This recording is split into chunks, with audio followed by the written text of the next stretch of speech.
ताड़म नमो सिद्धारम नमो आयरियाडम नमो वज्रायाडम नमो लोई सौवे साहुडम नमो लोई सौवे सा एनात्मा बुद्धयतात्मैव परत्वेनैव चापरम् अक्ष्यानन्तबोधाय तस्मै सिद्धात्मने नमः।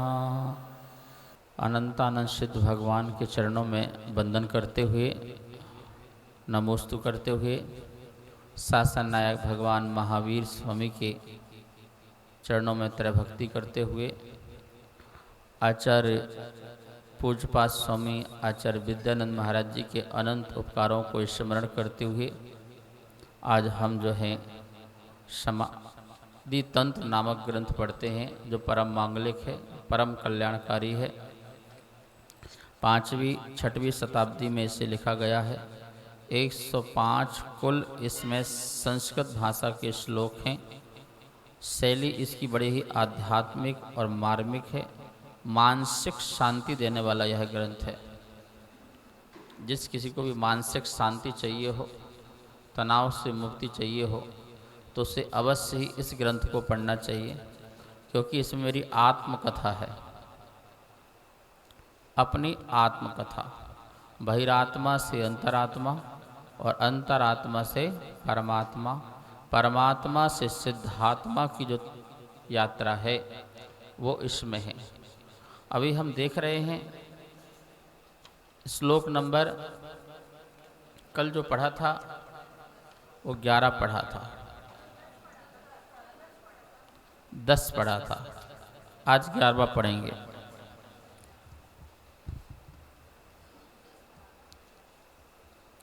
मोह के कारण परद्रव्य में परमाणु बराबर भी यदि राग है तो वह अपने आत्म स्वभाव के विपरीत होता हुआ मूढ़ और अज्ञानी है।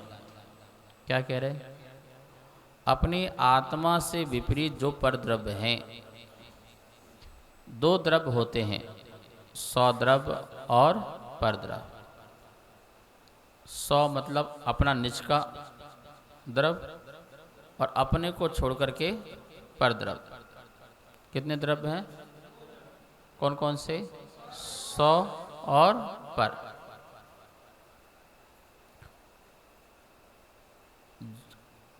द्रव्य क्षेत्र काल भाव, बोलिए। मेरा द्रव्य मेरा आत्मा, मेरा आत्मा का जितना एरिया है वो मेरा क्षेत्र है, वो मेरा ही क्षेत्र है, प्रदेश, असंख्यात प्रदेश। द्रव्य क्षेत्र जो परिवर्तन हो रहा वो मेरी आत्मा में ही हो रहा, तो मेरा काल है। और जो मेरे भाव, ज्ञान, जानने के, देखने के, शक्ति के जो ये भाव हैं, अनंत गुण हैं, धर्म है, शक्ति है, स्वभाव हैं, ये सब मेरे क्या हैं? भाव। द्रव्य एक आत्मा, उसका जितना एरिया है अस्तिकाय। द्रव्य लेंगे जीव द्रव्य में, किसमें लेंगे? जीव द्रव्य एक द्रव्य है। पंच अस्तिकाय में जीव अस्तिकाय। कौन सा अस्तिकाय? एरिया। एरिया में क्या आ गया? जीव अस्तिकाय। और जीव में जो प्रति समय परिवर्तन हो रहा है वो जीव पदार्थ। वो क्या है? बोलो। जीव पदार्थ। और जीव का जो चैतन्य भाव है वो जीव तत्व। ऐसे करो हाथ। ये जीव है, ये क्या है? ओनली जीव। अभी अब इसको, ये 4 आँखें हैं, ये 4 क्या हैं? इसको ऐसे झुका लो, इसको देखने के लिए, इसको देखने के लिए 4 आँखें झुका लो। इसको समझने के लिए 4 दृष्टियां हैं। जीव द्रव्य, जीव क्षेत्र, जीव काल मतलब जीव पदार्थ, और जीव तत्व। 4 चीज़ें होती है ना, द्रव्य क्षेत्र, द्रव्य क्षेत्र, काल भाव। बोलो, द्रव, छेद, काल, भाव। और ये कौन है? मैं हूँ। यहाँ पर मैं हूँ। अब इसको मैं द्रव्य से देखूँ, ओनली ये द्रव्य है, आत्मा है, ये जीव द्रव्य हुआ। ये क्या हुआ? ये आत्मा का इतना आकार है। अभी कितना आकार है? शरीर प्रमाण। संसार में जहाँ भी रहती शरीर प्रमाण रहती है, ठीक है। और जब मोक्ष होता है तो जिस शरीर से मोक्ष होता है उससे थोड़ा सा कम, क्योंकि हमारे स्थान में बहुत सारे पोले स्थान है, वो भर जाते हैं तो ठोस होती है।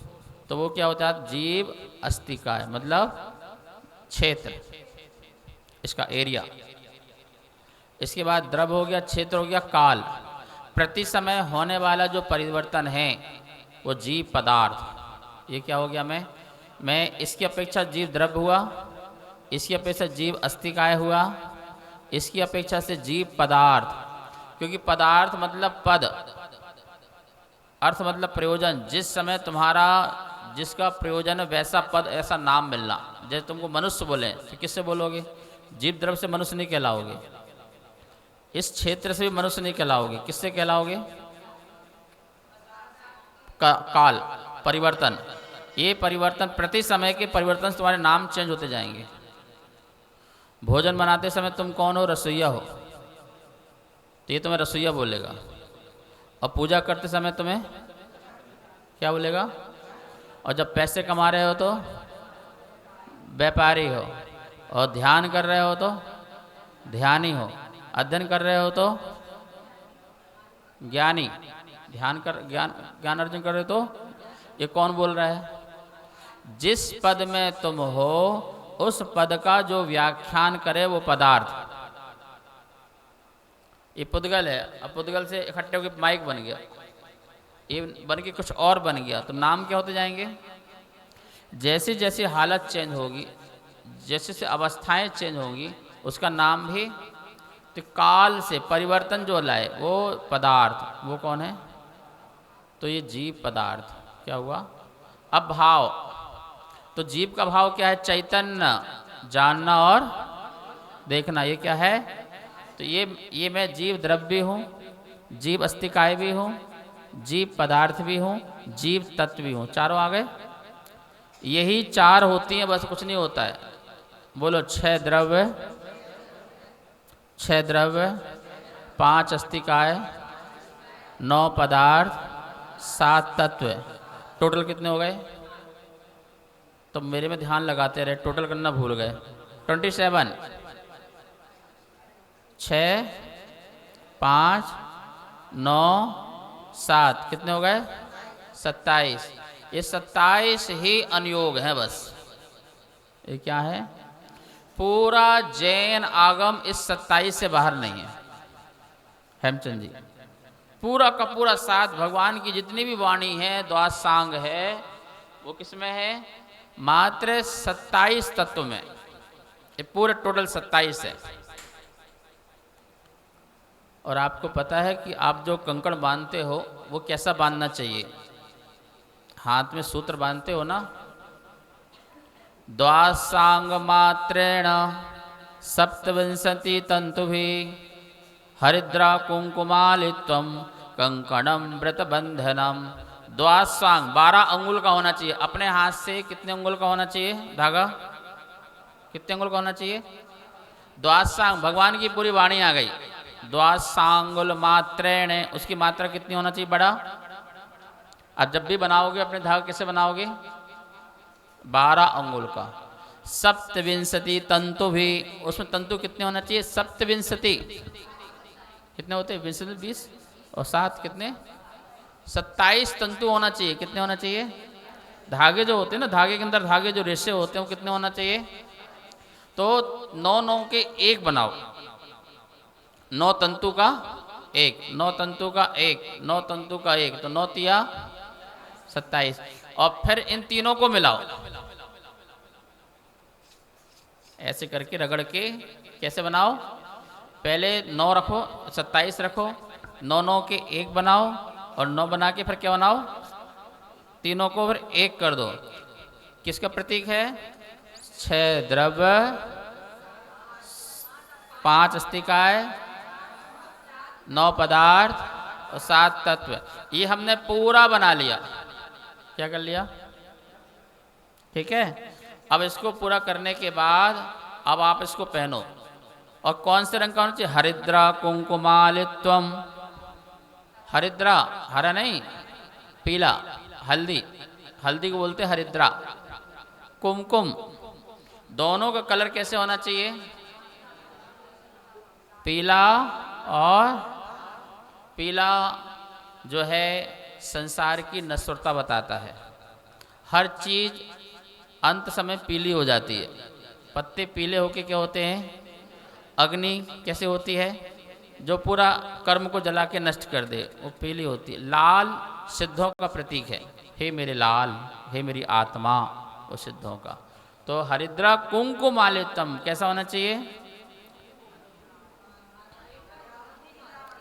पीला और लाल तंतु होना चाहिए। मतलब आधे में पीला हो, आधे में लाल, ऐसा मिक्स वाला होना चाहिए। ठीक है ना। और उसको बनाओ कंकणम व्रत बंधनम। जो कंकण है इसको क्या बोलते हैं? रक्षा सूत्र को कंकण क्या बोलते हैं? इसको कंकण बोलते हैं। व्रत बंधनम। और इसको लेकर के 3 गांठ लगाओ। सम्यक दर्शनाय नमः, सम्यक ज्ञानाय नमः, सम्यक चारित्राय नमः। कुछ लोग अपनी मूर्खता दिखाते हैं कि लोगों के कंकड़ उतरवा देते हैं। बहुत बड़ा पाप करते हैं वो लोग। बोले अभिषेक में उतारना पड़ेगा, आहार में उतारना पड़ेगा। नहीं भैया, उसको गीला करो। नहाते समय क्या करो? गीला करो। आप टॉयलेट जाते हो उसके पहले गीला कर लो। हर चीज जल से शुद्ध होती है। क्या होती है? आपके बर्तन, आपके कमंडल, महाराज, हर चीज शरीर किससे शुद्धि होती है? जल में गया वो सब क्या हो गया। इसलिए कोई ऐसा विकल्प न डाले। लोग पागल मूर्ख बन रहे हैं। ये श्लोक मैंने अपना नहीं सुनाया, आचार्य विद्यानंद महाराज ने मुझे सुनाया था, और ये प्रतिष्ठा आदि ग्रंथों में आया है। कोई भी व्यक्ति कंकण बंधन के बिना नहीं रह सकता है, क्योंकि उसका संकल्प सूत्र है वो। एक तो जनेऊ, और दूसरा ये, और तीसरा मुद्रिका। ये आया है अभिषेक समय मुद्रिका होना चाहिए, कंकण होना चाहिए, और उपनयन होना चाहिए। ये आपका प्रतीक है।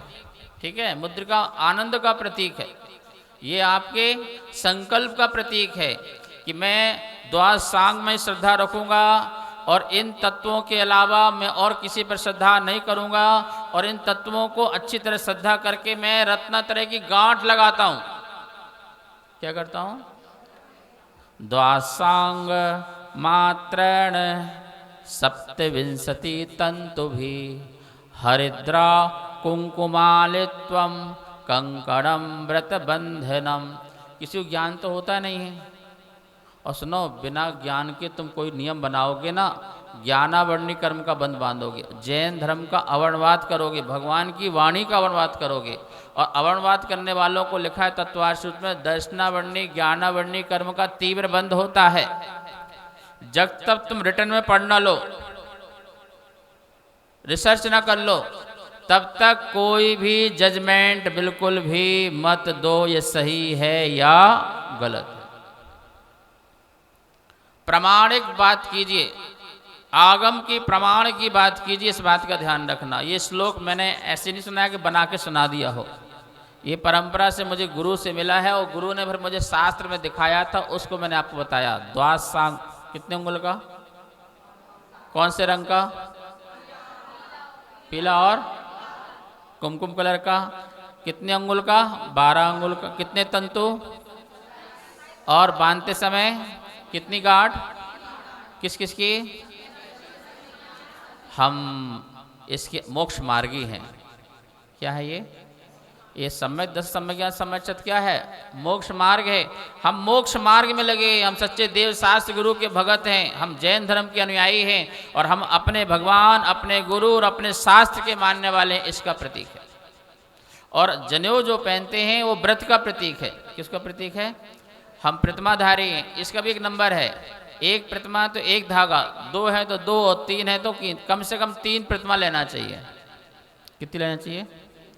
और हमने संघों में देखा है, शांति सागर परम संघ में देखा है, जितनी प्रतिमा छुल्लक पहनते, छुल्लक भी 11 प्रतिमा का लड़ी। पहनते थे, ऐसा भी देखा है। क्या हुआ, कहाँ पहुँच गए? यहाँ करो, मुझे पता था भुलक्कड़ हो तुम लोग, भूलना तुम्हारा काम है।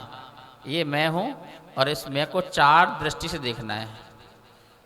मैं देखो प्रज्ञ सागर कौन सी दृष्टि के लाएगी, जल्दी फटाफट बताओ? पदार्थ की दृष्टि से। मैं यदि प्रज्ञ सागर बोलता हूँ तो जीव पदार्थ हूँ। क्या हूँ? मैं आत्मा हूँ। किसी दृष्टि से? जीव द्रव्य की दृष्टि से मैं आत्मा हूँ। मैं अपने शरीर प्रमाण हूँ।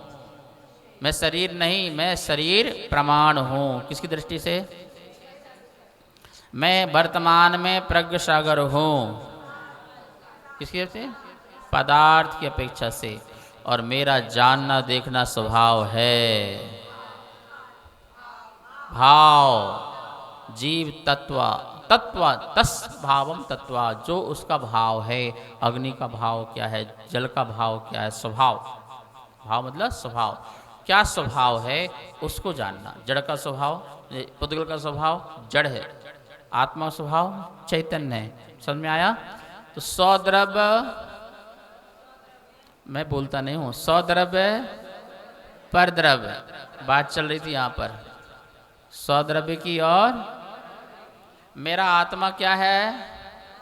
अब सौद्रव्य, सौचेत, सौकाल, स्वभाव किसमें? आत्मा है, आत्मा से बाहर। मैं आत्मा ही सौद्रव्य हूँ, क्षेत्र काल भाव। और ये शरीर मेरी अपेक्षा क्या कहलाएगा? परद्रव्य, परक्षेत्र, परकाल और परभाव। किसकी अपेक्षा से? मेरी अपेक्षा से। ये सारा संसार में कैसा है? परद्रव्य, परक्षेत्र, परकाल, परभाव। ये उसका द्रव्य है, उसका क्षेत्र है, उसका काल है, उसका भाव है, वो उसमें रहेगा। प्रत्येक परमाणु द्रव्य, उसका अपना क्षेत्र है, उसका अपना काल और उसका अपना भाव। इसमें कितने परमाणु हैं? अनंत परमाणु हैं। कितने? तो हर परमाणु का, बोलो ना, अपना द्रव्य, अपना क्षेत्र, अपना काल और अपना भाव। और मेरी आत्मा का अपना द्रव्य, अपना क्षेत्र, अपना काल और अपना भाव। अब ऐसे हाथ करो, तराजू देखिए, हाथ में तराजू पकड़ लो ऐसे, ऊपर कांटा मारने के लिए अंगूठा नहीं है। क्या पकड़ो? तराजू। और एक तराजू में अपने को रखो, सौ द्रव्य, सौ क्षेत्र, सौ काल भाव। अपनी आत्मा को रखो। किसको रखा? अब दूसरे पल्ले में क्या रखोगे? अब नहीं, अभी मैं पूछूंगा। एक पे क्या रख लिया? अपनी आत्मा उठा के रख लो। अब बताओ शरीर किस में जाएगा? अपने पल्ले में, दूसरे पल्ले में? क्योंकि क्या है ये? स्व है कि पर है? बोलो। ये जो तुम गहने पहने हुए हो शरीर में, किस में जाएंगे? ये वस्त्र किस में जाएंगे? बताओ। मकान, दुकान, घर, मम्मी, मम्मी पापा, बच्चे, पति, पत्नी, सारे रिश्तेदार। उठाओ, बंडल बनाओ इनका और कहाँ छोड़ दो? बोलो। आत्मा में छोड़ोगे, आत्मा वाले में ले जाओगे, आत्मा के अंदर ले जाओगे, आत्मा वाले में ले जाओगे। किस में ले जाओगे? तराजू, तराजू कहाँ गई? भारी हो रही है। अभी भैया भारी नहीं करो उसको, अभी तो बहुत सारा सामान है, आइटम है, ठीक है ना? अच्छा, तुम्हारा मोहल्ला, तुम्हारा नगर, तुम्हारा गांव, गांव भी, तुम्हारा देश, तुम्हारा विश्व। अच्छा, पूरा 3 लोग बताओ कहाँ जाएगा? सीधी सी बात है, पूरा 3 लोग कहाँ जाएगा? बोलो। अभी सोनू कंफ्यूजन में है। हाँ, तो 3 लोग कहाँ जाएगा? हम तो अलग है, बैठे हैं पल्ले में। ये पूरा 3 लोग वर्ल्ड कहाँ जाएगा? ठीक है। अच्छा, ये बताओ महावीर स्वामी कहाँ जाएंगे? अब टेंशन हो गई। अच्छा, भगवान कहाँ जाएंगे? 100 के हैं कि पर के हैं? महाराज कुछ तो बचा दो। ये तो अपने हैं। अच्छा बताओ, तुम्हारे गुरु कहाँ जाएंगे? सच बताओ, तुम गुरु कहाँ डालोगे? बोलो, अपने अपने गुरु को उठाओ, उठाओ और कहाँ रखो? बोलो कहाँ रखोगे? अपने में नहीं रखोगे? ये भी कहाँ गए? 24 तीर्थंकर कहाँ गए? अनंत अनंत सिद्ध भगवान कहाँ गए? तो कौन बचा? हर पल मुझे सामायिक पर विश्वास रहता है, हर पल मुझे सामायिक पर विश्वास रहता है, हर प्रार्थना में तेरा ही एहसास। किसका किसका? सामायिक किसकी है? सामायिक पर की नहीं है। सामायिक किसकी है? बोलो, आत्मा की। तो हर पल मुझे सामायिक पर विश्वास रहता है, हर पल मुझे सामायिक पर, हर प्रार्थना में तेरा ही एहसास रहता है।